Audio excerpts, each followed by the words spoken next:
Tonight we have Lynn Patterson.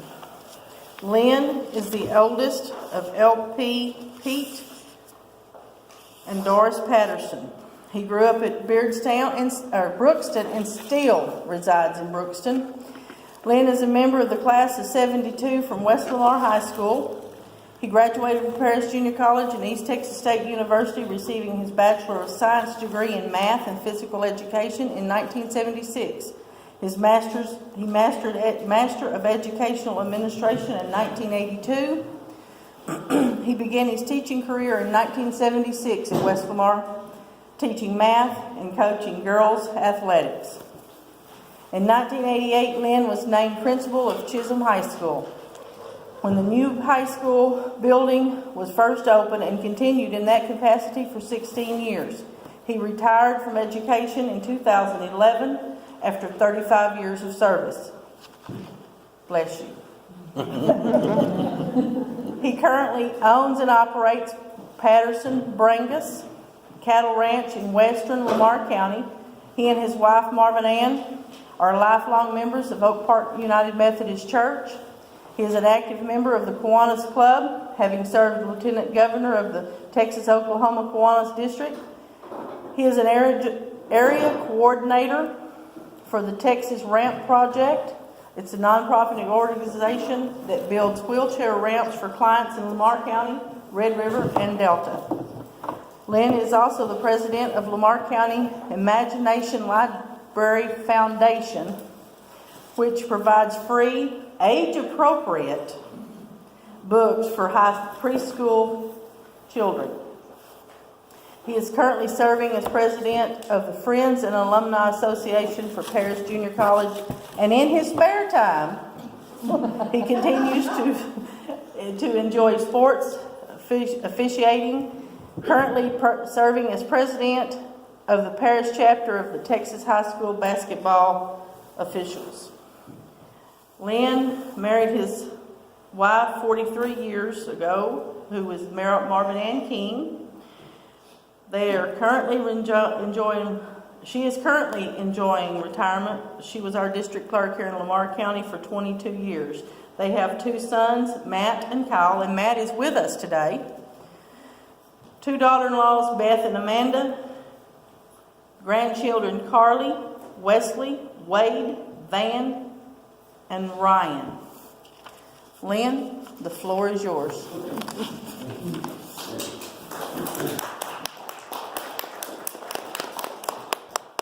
Well, I'm happy to be able to talk to you tonight. I was jokingly telling some of you that I hope your expectations just weren't real high because I really don't feel qualified to necessarily speak to your group. I do enjoy sharing some of the information that we have gathered over the years. Matt has done really all the research. He and some other cousins have done a lot of research on the Patterson side of our family, and so he's really the one that probably needs to be presenting this tonight.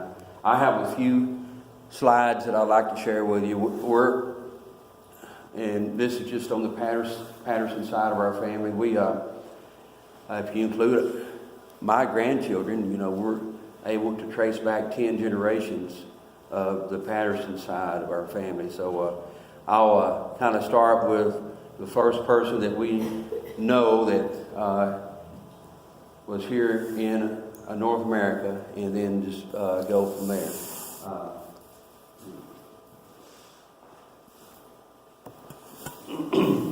John Patterson came from Northern Ireland in 1767. He and his brother James left Ireland, for the enticement of free land that was being offered. Each adult male received 100 acres of land, and plus they were wanting to get away from a situation in Ireland that was not real good for Protestants at that time, and there's still conflict there between the Protestants and Catholics in Ireland today. So he and his brother James came over on ship called the Duke of Hillsborough, I believe is what it was called. And they landed in Charleston, South Carolina in 1767. Have not been able to verify the fact, but he was definitely here during the time of the American Revolution. And the fact that the Irish hated England so much, it's nearly guaranteed that he had some role in the American Revolution. He was on the census in Greenville County, South Carolina in 1790. Don't have information about his wife. Do know that he married shortly after arriving in America, and his oldest son was named George Patterson, who was born in 1771. We do know that George married a lady named Nancy Wood in Washington County, Kentucky, in 1795, and they moved farther west, which oftentimes happened. Reading some of the documentation that, the immigrants that came over, they expected their friends that came over with them to all be kind of located in the same area, but it didn't work out that way oftentimes. So through, I guess, decisions that they made on their own, they decided, to either sell the property that they had been granted or just abandoned it and moved on farther west for greener pastures, I guess. So by 1800, they had moved to Salt Lick Creek in Macon County, Tennessee, which is right on the Tennessee-Kentucky border, about 3.5 miles from Kentucky up in the very northern part of Tennessee, about 100 miles north of Nashville. Last summer, Marvin Ann and I took a few days off and went up that way, and we knew the locations of 2 cemeteries that our Patterson families were buried. Some of our Patterson families were buried. This one is near Pumpkintown, Tennessee, in Macon County. There were on Salt Lick Creek where George and Nancy lived their entire life. They had a log cabin that was built in the early 1800s, and I guess they started adding on later after George and Nancy had passed away. The people that had the property started adding onto the cabin. Basically, the cabin was enclosed in a house, and it's still there today. The family that was living there when we were there that day were not at home. They had recently moved to town. I think they were getting on up in age too. So, but we looked in the window and you could see the log walls inside there where they had built the house around it. They had a smokehouse that was still standing out back that was dated back to the time that George and Nancy lived there. But this started out as a Patterson family cemetery, and then there were some pretty recent graves. You can see some of the monuments there are pretty new. They're not all from 1800s. This is George and Nancy's grave sites, the oldest graves in the cemetery, and certainly the most prominent. The large stones there were supposedly there to secure the grave. He died in 1844, and just to protect the grave from the Indians and any wild animals. But it was really neat to see the cemetery. When we got there, there were wild turkeys there that had kind of got caught inside the fence. And I don't know if any of you have any experience with turkeys. They're not the brightest creatures around. So they had a hard time finding their way out because they were more concerned about us than anything else. But the cemetery is well kept, and it was really, really neat. Much different than the other ones. George and Nancy had a son. Their second son was named John after George's dad. John married Polly Carver in 1817, and then around 1840 they decided to move farther south, and they migrated down the Cumberland River toward Nashville, and then overland to southeastern Missouri, in the Doniphan, Missouri area. After Polly's death, he married Mary Pitchford, who was the daughter of Dan Pitchford.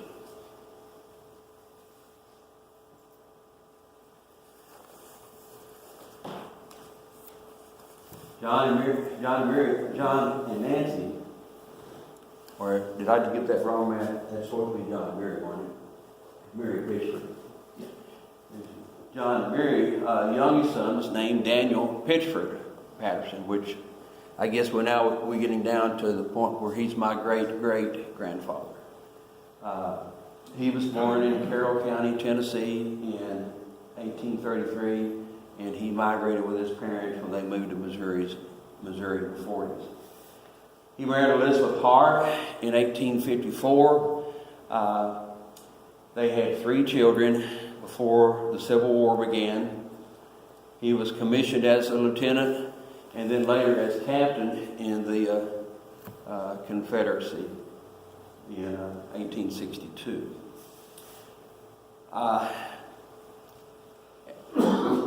At that time, toward the middle part of the war and toward the end,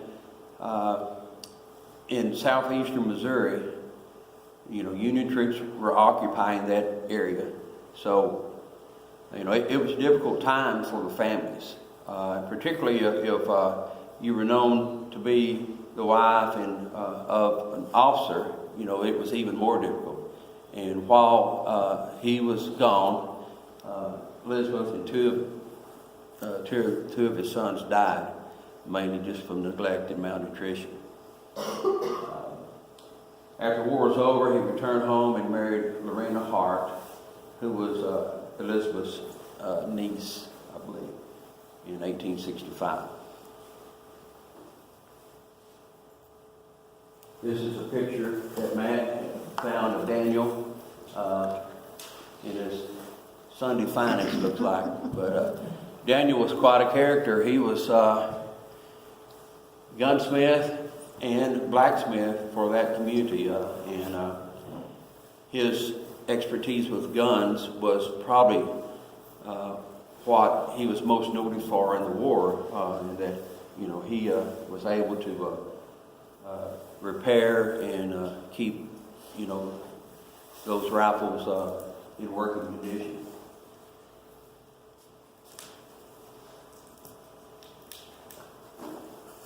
I mentioned earlier that when we went on this little vacation, we wanted to find where Daniel was buried. There's a family cemetery there where they grew up in southeastern Missouri. But Matt had the GPS coordinates, but wasn't quite sure where it was. That's all we had. So we put it in our phone and started trying to find it. We knew about where it was just from Google Maps and all that. And, we could tell we were getting closer to where it said it was, but, it weren't any signs saying, this is it. So after a while, we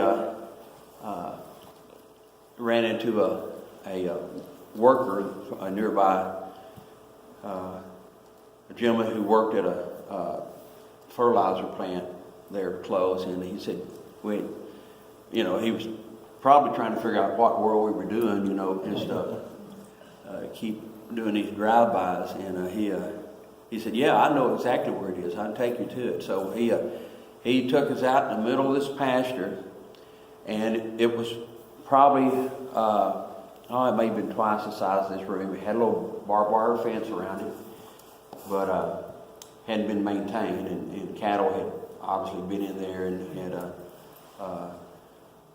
done some damage. This is one of the markers that was still erect. John Farrell Patterson was a cousin to Daniel. He was Daniel's brother's son, and John was elected sheriff there in Ripley County, where Donovan is, for several years in the, I guess, 1880s. And, you know, that's about the time Jesse James and all that bunch were making their presence felt in that part of the country. But you can see how overgrown the cemetery is, and Marvin Ann's got a really good dose of little seed ticks. I mean, they were, it was bad. I did not get a one, but they really liked us. In Donovan, they have a heritage center downtown. Donovan is a little sleepy community right there on the river, and the name of the river slips my mind. Anyhow, yeah, Foshi. But this is the cabin that Daniel and his brother George built on the property where that cemetery is. And the man that bought the property in the 1990s donated the cabin to the Heritage Center, and they moved it to Donovan. And it's there with other antique farm items, you know, just to honor the past there in that part of southeastern Missouri. That's me looking in the window. The door was locked, but it's pretty neat to be able to see that. I'm standing right in front of you most of the time. I'm watching. Daniel's youngest son, Benjamin Jacob Patterson, my great-grandfather. He was born in 1884. He married Ollie Taylor in 1904. And sometime around 1910, I put 1910 there because I'm not real sure of that, they moved to Elmore City, Oklahoma, in Garvin County. I don't know, it's just west of Ardmore there, kind of northwest of Ardmore. And that's where he lived most of his adult life. Ollie died in 1926 only at the age of 36, shortly after their youngest son was born. There's a picture of Ben and Ollie that Matt was able to find.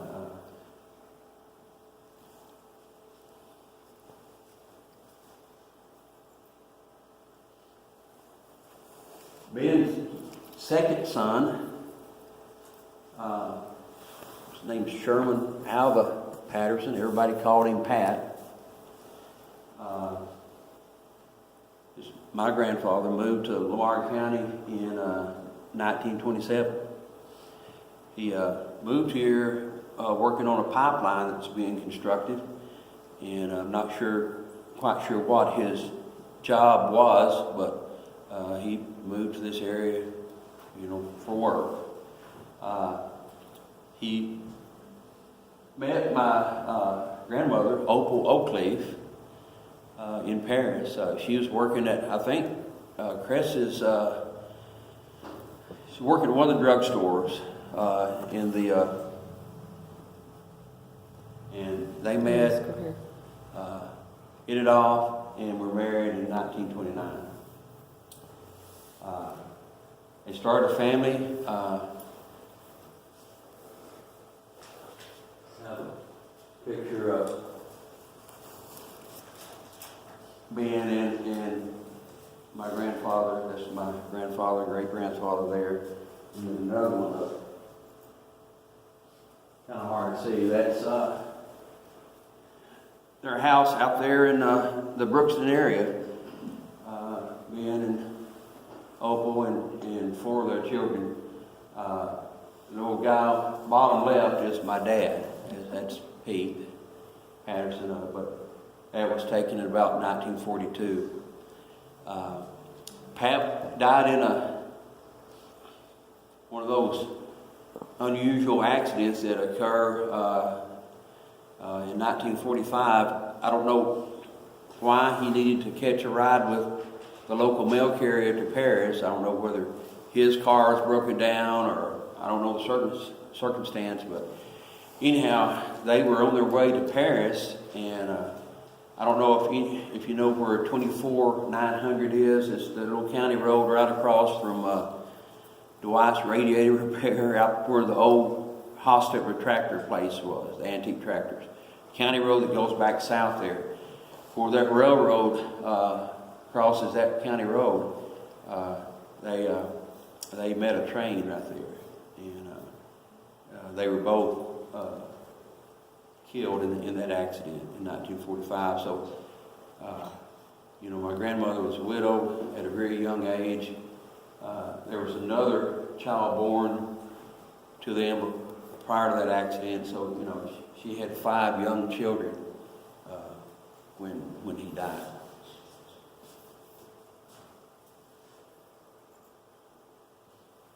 Dad was the third child of that marriage between Pat and Opal. He married Doris Bell in 1952. Dad was elected county commissioner in 72, then state representative in 76, and he served in that role for 22 years. And at the end of his career, he was the Democratic nominee for Texas Ag Commissioner in 2000 and was defeated in the general election by Susan Combs. And I jokingly like to tell him that was probably the best thing that ever happened for him, because in my opinion, he would not have liked moving to Austin and having to deal with the bureaucracy that was, that ag department is. So, but I think many of you in this room probably knew him and know that he just passed away last December.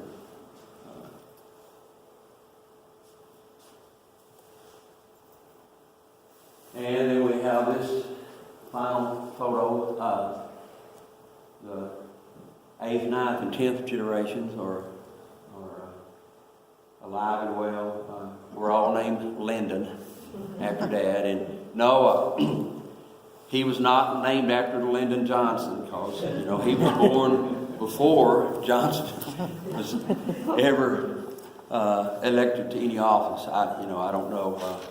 They both may have been named after the same person. But we've all carried on that family tradition. I'm Lyndon Lee. Of course, I've always go by Lynn. And then Lyndon Matthew, and he goes by Matt. And then his little boy is Lyndon Ryan, and we call him Ryan. Well, at least your middle names is different. Yeah. And there's a website that Matt maintains, and along with other people, that has it has tons of information in it about the Patterson side of our family, and then also there's a good bit of information about the Oakleys, my dad's mom's family, on this website, this PattersonFamilyOnline.com. But we need to do some updating on it for sure. But it's a good resource for our family to go and try to locate or make connections, and just try to be able to identify, people that we know that are part of our family. That's really about all I have. I'll be glad to try to answer any questions, or I'll let Matt answer them if you have any. But I do appreciate you letting me come and share with you. It's, I'm sure many of you probably have done more research than what we have. And it's a daunting task sometimes to try to get the information. The poor lady who was left with 4 children? 5. 5. When her husband was killed in the auto train, did she remarry? She married A.B. White. I don't know if any of you knew Mr. White. He was a little older than my grandmother, and we grew up calling her Granny White because, my grandfather Patterson was killed, before any of us were born. And we always knew her as Granny White. And they had 2 children. Ted White, I don't know if you know Ted. Ted grew up there in Brookston. And then Ann White Brockway, is married to James Brockway. They just had sofas and such that just went out of business. In 1945, when my grandfather was killed in the accident, the war was going on, and Camp Maxey was being built. My grandmother's parents lived out at Hinckley at the time, and the government took their property for the camp. I'm sure they were compensated. At the time, I don't know how much property they had, but for eminent domain, they had to give up that property. So they were needing to move somewhere, needing to relocate, and their daughter's husband was killed in this train wreck. I think she got $10,000 from the railroad as compensation for that accident. So they pooled their money and bought the property that we live on west of town now. They bought about 100 acres of that. That was before Highway 82 was built. But it was in the planning stages at that time, so they had a pretty good idea that the highway's coming through there and where it was coming through. So that's how we ended up where we are. We currently live on the back side of that original homestead. My wife and I, and we raised our family there. But, things happen for unknown reasons sometimes, and probably who knows how things would have turned out if he hadn't gotten killed in that accident. But for a short period of time, that his whole family went to live with my Pa and Granny Oakleaf, and they built that house there on just off 82 there, and Dad and his younger brothers continued to live with them after my grandmother married Mr. White. So that was really their family growing up, and that's where we still live today. Where did Mr. and Miss Oakley live? Grandpa lived? They live where Mother and Daddy's house is now. We tore that old house down that they lived in and built their house right there where it's located. And she was a neighbor of Bill's. Right. I'm thinking, well, something's not connected. Yeah, they live right across the road from Miss Larkin and Mr. and Miss McCarty.